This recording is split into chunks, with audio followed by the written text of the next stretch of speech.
Governor Kean, give us your insights into the important role of government in these unprecedented times that we're in.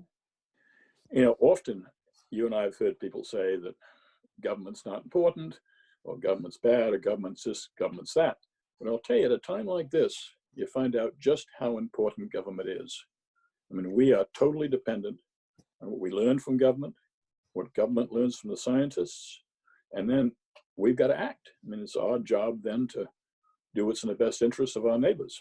Every religion talks about you being your own brother's keeper. We really are today. And by doing what government's suggesting we do and keeping distance, we're protecting ourselves and protecting our neighbor. The task is enormous, as you're reminding us, Governor. How does a governor go about the task of marshaling all of the resources that are necessary, particularly in times like these? Well, it's very difficult, and particularly difficult for a new governor, a governor who hasn't been there that long. But you've got to marshal all the resources of the state. So you get your various departments, and then the people in your staff who you have real confidence in. Only half the job is for a governor and a government to decide what to do.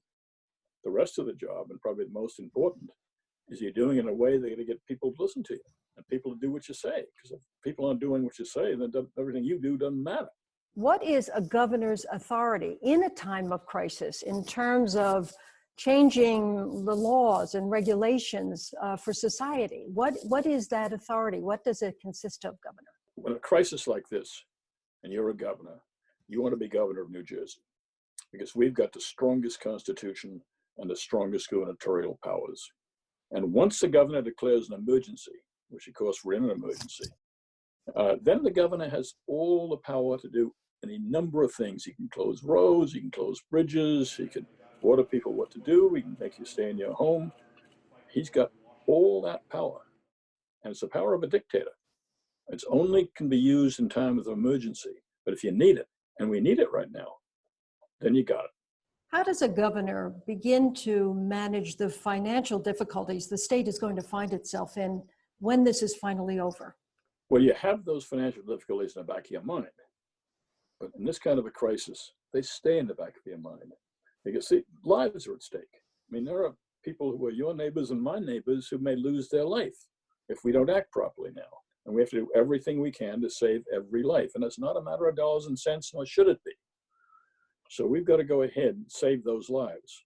But in the meantime, you're right. You've got a year coming up in which you're going to have to educate school children. You're going to have to do public safety. You're going to have people in institutions, people in prisons. All the responsibilities of state government are going to come back. And for that reason, we've got to have help, particularly the states that are hard hit, like New Jersey and New York. We've got to have help. And we've got to really demand of the Congress and demand the leadership of our congressional delegation. So if another bill comes through, another stimulus bill, it has got the money we need for the state of New Jersey. That should be the number one obligation of our congressional delegation. And if they don't meet that obligation, we should hold them to it. Governor Kean, thank you very much for your time and your insights in these very difficult times. We appreciate it. Thank you, Ken.